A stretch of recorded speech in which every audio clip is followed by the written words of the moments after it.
The city of Toronto had never seen anything like it. The stands of Sobeys Stadium were packed with 10,000 screaming fans, waving Philippine flags and chanting a name that had become synonymous with greatness. But this time, the atmosphere was different. This time, the stakes were higher. This time, Alexandra Eala was facing a player who had conquered this very tournament as an 18-year-old prodigy. A player who had won an Olympic gold medal. A player who had been ranked inside the top 5 in the world. Belinda Bencic, the 12th seed, the Swiss sensation, the former champion of Toronto, stood on the other side of the net. She had just survived a 3-hour and 26-minute marathon against Taylor Townsend. She was battle-hardened. She was experienced. She was ready. But what happened next would leave the tennis world absolutely stunned. Alexandra Eala didn't just beat Bencic. She crushed her. The Filipina sensation, playing on a rolled ankle that had threatened to derail her entire tournament, produced a performance that silenced the doubters and sent Toronto into a frenzy. This is the story of how Alex Eala made history, stunned the tennis establishment, and sent shockwaves through the Canadian Open. Belinda Bencic had arrived in Toronto with a point to prove. The 29-year-old Swiss star had won this tournament as an 18-year-old prodigy back in 2015. She had climbed to world number 4 in her career. She had won an Olympic gold medal in Tokyo. She had returned from maternity leave with renewed determination and a ranking that had climbed back to world number 14. But her path to the round of 16 had been anything but smooth. In the previous round, Bencic had been pushed to the absolute limit by American Taylor Townsend. The match lasted 3 hours and 26 minutes. It was a brutal, grueling battle that tested every ounce of the Swiss star's endurance. At one point, Bencic was on the verge of defeat. In the second set, facing 2 match points on her own serve at 5-5, she fought back to survive and eventually won the match 6-7, 5, 7-6, 4, 6-4. It was a victory that required every ounce of her champion's mentality, but it had also left her exhausted. Meanwhile, Alexandra Eala had been preparing for her own battle. The 21-year-old Filipina had arrived in Toronto riding a 7-match winning streak that had begun with her historic DC Open triumph. She had already dispatched Alicia Parks and Katie McNally. The latter match had been a grueling 2-hour and 39-minute battle that had seen Eala roll her ankle in the second set. But Eala had assured everyone that the ankle was fine. Luckily, there's nothing wrong with it, and there were no serious problems, she said after the match. She was ready, and she was determined to continue her historic run. The match between Alexandra Eala and Belinda Bencic was a first-time meeting. 2 players from different generations. 2 players with contrasting styles. 2 players who had both overcome immense challenges to reach this stage. Eala had spoken about her excitement before the match. "Oh, super excited. It's going to be the first time that I'm facing her," she said. "Of course, Belinda, she has accomplished so much in tennis. Of course, I remember watching her win the Olympic medal, so I think I'm really excited to be on court again."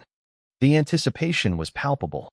The Sobeys Stadium crowd, packed with Filipino fans waving flags and chanting Eala's name, created an atmosphere that felt more like a home game than a tennis tournament.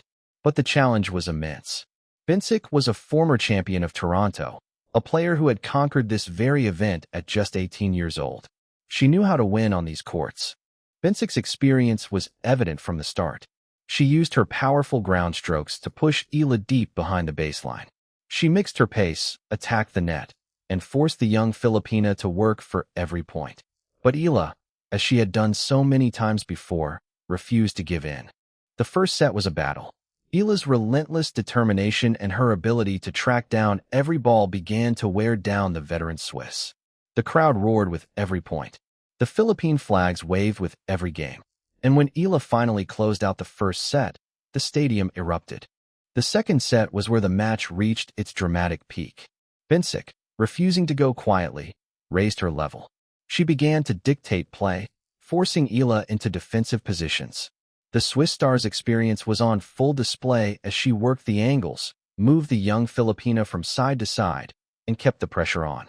But Eala had been here before. Just days earlier, she had lost the second set to Katie McNally before regrouping to win the match. She had lost the first set to Jessica Pegula in the DC Open final before winning the next 2 sets 6-4, 6-0. She knew how to handle adversity. Eala dug deep. She used her left-handed serve to find angles that troubled Bencic. She extended rallies and forced errors from the tiring Swiss. She showed a maturity beyond her 21 years. The crowd, sensing history was being made, raised their voices even louder.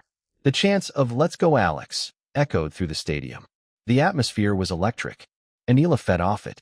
As the match reached its crucial moments, Eala delivered the knockout blow.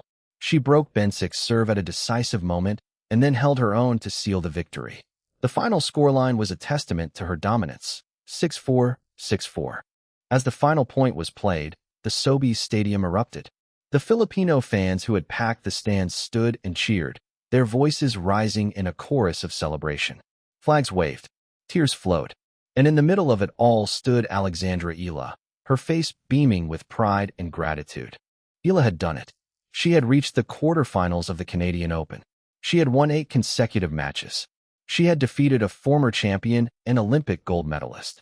She was now just one step away from a place in the semifinals of a WTA 1000 tournament. The exhaustion was visible on her face. The physical toll of playing 8 consecutive matches in singles and doubles over the past 2 weeks was taking its effect. But the joy was even more visible. The relief. The pride. "I'm as tired as one can be at this stage," Eala would later say. "You can imagine a lot of matches. But, that's the job. I'm ready. I'm excited for another match. I'm going to do my best to recover and, start again from 0". The victory had made history. Eala had reached the quarterfinals of a WTA 1000 event for the first time in her career. She had extended her winning streak to 8 matches. She had proven that her DC Open triumph was no fluke. Eala's victory over Bencic set up a potential blockbuster quarterfinal showdown against world number 4 Coco Gauff. The two players had split their 2 meetings this year, with Gauff beating Eala in Dubai before Eala returned the favor in Indian Wells. The prospect of facing Gauff, the former U.S. Open champion, was daunting, but Eala was not afraid. She had already beaten the best players in the world. She had defeated Iga Swiatek at Wimbledon. She had defeated Jessica Pegula in Washington. She had defeated Elena Svitolina, Naomi Osaka, and Elena Rybakina. "I'm excited for another match," Eala said. And her fans were excited too. The Filipino community in Toronto, which had turned the Canadian Open into a celebration of Filipino pride, was ready to support their champion once again. But first, Eala needed to recover. The physical toll of her grueling schedule had become apparent. She had played 8 consecutive matches in singles and doubles over the past 2 weeks. The ankle injury, though not serious, had been a scare. The exhaustion was real. "I think this is also a learning process. We're athletes, so that physical aspect is a huge part of our job," Eala said. And she was determined to learn from it, to recover, to reset, and to fight again. The tennis world had been stunned by Alexandra Eala's rise. But the best was yet to come. Eala K and PE line at Krni High etc.